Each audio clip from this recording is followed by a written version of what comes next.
Ulit, balbaliwan na kay Diapo, balbaliwan na dyan termino. Tulungan na kay Diapo dyan. Amen. Okay. Wala na, nakay mo dyan. Kanya karong gaminin, taramidin tayong tapno tadi tatot malesin hindi. Data. Anyan taramidin tayo. Kaya man, sumata niyo man. Self-control. Para hindi makagawa na makapagsalita ng hindi mo nila. Amen. Bilang tayo sa kapulog, sa business tayo ng mahal na marunong. Self-control. Awatan na. Umagas ka pa yung umula. Umagas ka pa yung umula. Sa kanto, balik ka sa kilala nun ng naman hanggang babara ka. Magbabara ka, ay awanan. Kasi pastor, pagka nagbabara ka, tuloy-tuloy na yun eh. Kahit na ano ba? Kahit eh, sasampalin ka na. Oo. Hinihinga ka pa, sinampal ka na. Eh, siyempre, sa galit mo, di ba? You are only human being, sabi na nila, di ba? So, siguro naman ang Panginoon i-tolerate niya tayo. Kapag sinampal ka nila, kung minsan, yung pagsasampal, 3:12. dyan matisting kung ano ang measurement. Hindi pang matin. That is the way of how to measure okay? Pwede ka siyempre, kagbalik ka nga example, kagbalik ka nga blessing it dyan. Wow, nasampal ka na, blessing ka pa. Siyempre, Kasama na rin. Yun nga, sabi ng salita ng Panginoon. kaya nga, ibig ko Why, sabihin. gusto. Yung mga believers niya, Kahit na yun, sino tayo makalagip dahil yung istorya ni Esteban. Kung nabasa niyo na yung The Life of Esteban, kasano nga natin ni Esteban, di ba? Binarsak da, binato-bato. Ano yung ginawa ni Esteban? Instead na tumakbo, di ba siya ay nanalangin? Si Jesus Christ, di ba? Nung siya ipako sa cross, instead na gagawa siya ng mirakulo, na sana bumaba na siya doon, hindi eh. Hindi niya ginawa yun, pero nag-humble pa rin siya. Nagpinapon niya na para ipakita, para nang sa ganun, ipakita kung gaano po tayo ka-humble. So kailangan po yun sa buhay po natin, yung humble. Tanong rin yung sabi nga natin kanina na madaling bumara yung pidis-pidis. Pidit-pidit. Wala nang arot. Mayroon nga yung kwento na nasabi daw ng pastor kung nag-preach daw siya, sabi niya. Kung sanampal ka sa kabilang mukha, ay sa kabilang pisngi, sabi niya, itaya mo pa yung kabila, sabi niya.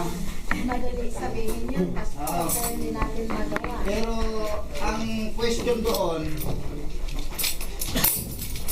mayroon yung ngayong sermon, mayroon yung sumubok sa pastor. Hindi ka naman So nga, noong sinubok siya, sinampal ngayon siya. Alam niyo yung sabi ng pastor, sapagkat sabi niya ngayon nang galing sa bungangan niya, kung talagang sinampal ka, ipasampal mo pa yung kabila. Pero mayroon naman siyang sagot. Kung anong yung itinanim, yun din ang yung aanihin, kaya sinampal din. Pero huwag tayo mag-i-stick doon. Pero ang pinapakita po ng Diyos, kung tayo po ay talagang nananampalataya na sa Panginoon, kailangan po yung humble heart sa buhay po natin. Para nang sa ganun, yun po sinasabi niya na ituro natin yung buhay po natin ngayon. Kung noon ikaw ay hot-tempered, ikaw ay binago na ng Diyos, kailangan ipakita mo sa buhay mo na ikaw ay binago na ng Diyos. At nang sa ganon, yung pinag-aaral natin, you are the light of this world, so may pakita po natin na tayo ay ilaw dito sa mundo. At nang sa ganon, marami pa yung tao na maalukoy natin, maalukoy yan, Mahikayat. mahihikayat natin to na magpuri sa Panginoon. So kung palagi kang hot temper, instead na yung inaaya mo siya palagi, nung nabunga ka na, kasto, ibabang ka jumper nung kung kulang patintan, ay hindi na, maganda yon. So kailangan na i-humble na yung humble ang kailangan sa buhay po natin.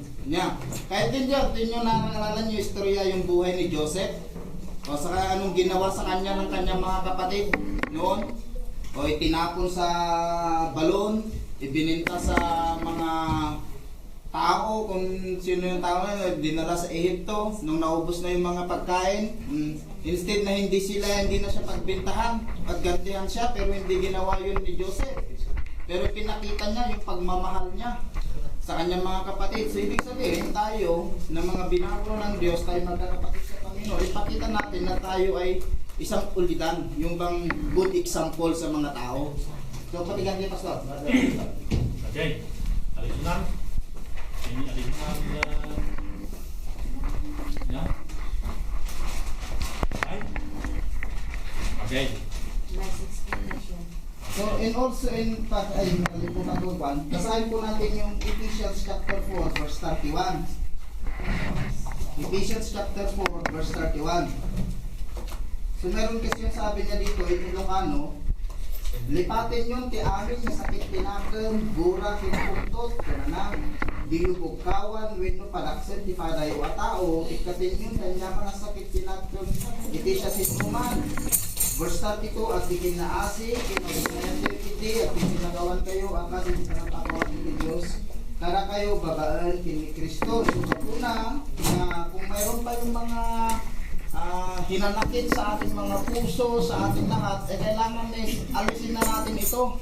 Dahil tayo ay binago na nga ng Diyos. So kailangan na may tanim na sa atin ay dami na power. Kaya sa natin, sa mo, ito tuloy ko yung pastor.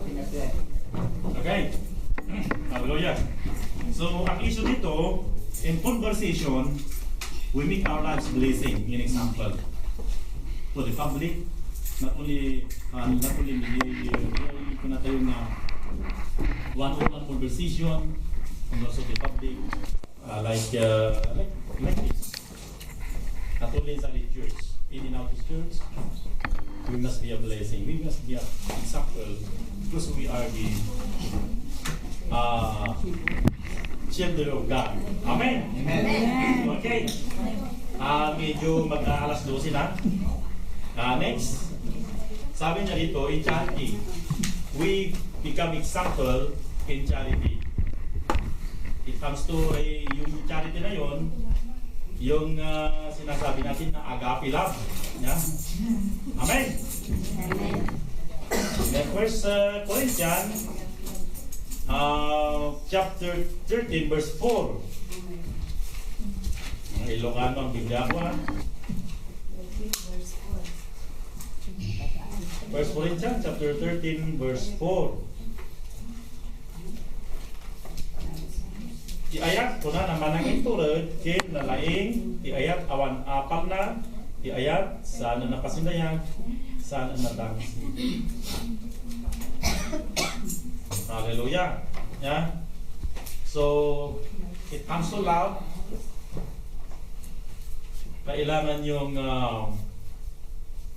buhay natin ada diyan makukunang agape love. Amen. Amen.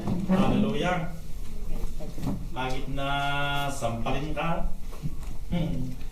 kailangan sa puso mo, mahal mo pa rin siya. Pag ang istorya doon sa kay Pastor Jung Lacaden, noong nag-uumpisa sila sa gawain doon sa Bigyan, pag sila ay nakupuri sa Diyos, ano? Biglang yung nagbibinta ng puto yun. Puto, ayan, ano lagi yung bato na nga, bato, yung puto naging bato. Yan. Mapanigi ko nun. And then, sabi na ng pastor, panalangin natin. Kahit yung mga kapitbahay, nagbibiglamo, ang daming bato, yung kung minsan yung mga sabigan ni ang daming pulurom na ano dyan, na baril. Kaya kalos mga bakay doon may baril. Kaya delikado. Pero nanalangin sila sa Panginoon. They pray unto God. And then ang yung mga nagbibenta ng puto,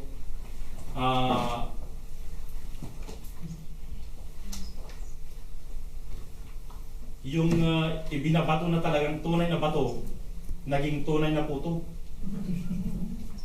Kaya nung pa nagkakape at puto. Tapos wala ka natin sa blessing. Na, dahil instead na sabi ko, oh, sana ganito mangyari sa inyo. Oh, agilunod tayo kumahan. But we pray na ba? Lord,